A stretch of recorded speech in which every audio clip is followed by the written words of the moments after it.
Rayloff's wife told me I needed to see the Jarl in Whiterun, that this was a problem that needed an army to solve. But I took my time. Part of me just wanted to stay in Riverwood for a week, perhaps two, but my curiosity got the better of me. It wasn't far to the capital of the whole. I eventually saw the vast fields surrounding the small city. And then I saw that beautiful Nord woman and her associates, tasked to kill a giant which the city guard could not handle. I usually prided myself on not being swayed so easily, but I inquired about her associates, a mercenary company called the Companions. My original plan to simply meet this Jarl and be done with my mission for good was waylaid. I explored Whiterun, no shortage of warm fires, beautiful women, and things to do as I thought of the dragon is so far away. The Companions, with so much Nord pride and long-winded speeches on honor, were willing to take in a fighter such as myself. I spent an hour or so in the company of Ayla the Huntress, perhaps a beautiful temptress sent to me by her scene. Nevertheless, I had gold to collect and other things to do. I usually bet a woman and be done with it, but between those fierce eyes and wonderful Nord arms I was captivated by this siren. I was still draped in a mixture of imperial markings and what I had found in Bleak Falls, not quite fitting in at the warm tavern, but still welcomed by the roaring fire. The next day I decided to get it over with and climbed the stairs to that ancient keep Dragon's Reach that could be seen for miles around. I'm sure the Jarl was once a formidable warrior, but age and the curse of being content had worn on him. I was surprised to see him guarded by a rather beautiful Dunmare.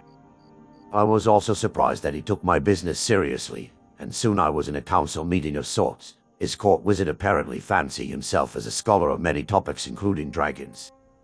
By chance I asked him about several artifacts I found at Bleak Falls, including a stone tablet which he explained, with too much energy, that it laid out local dragon burial sites.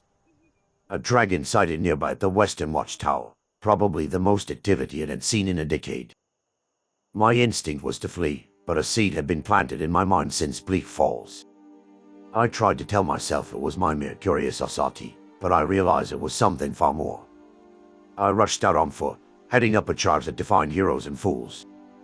I saw flames and thick smoke. I should have run, but I needed to see this beast. Certainly not the monster of Helgen, but enough to take down a whole squad of guards. But between me and Vaelith we managed to direct the survivors to fire volley after volley. Eventually the monster slowed from the attack and I fired the fatal shot, a thing of myths and legends now part of my kill tally. I wasn't sure, but I thought I saw a brief smile from the otherwise stoic bodyguard, and something called for me to approach the dragon's remains.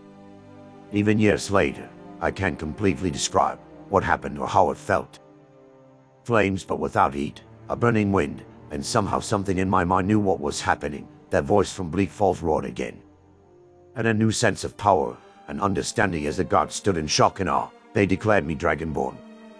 I could hear a voice on the wind as it screamed, Dovahkiin, and somehow I knew it was addressing me. I made my way back to Whiterun and climbed the steps only to be declared a hero. I had been declared many things before: bastard, murderer, killer, criminal, and traitor, but never a hero. It felt so unnatural to me, but I just gritted my teeth and accepted the title of Thane of Whiterun. I felt the need to pray, but to whom? Then I remembered that Hall of the Dead and figured I might have some answers. I was foolish to expect answers, but the old priest was welcoming and took a sojourn from his rest as he tried to console his new Thane.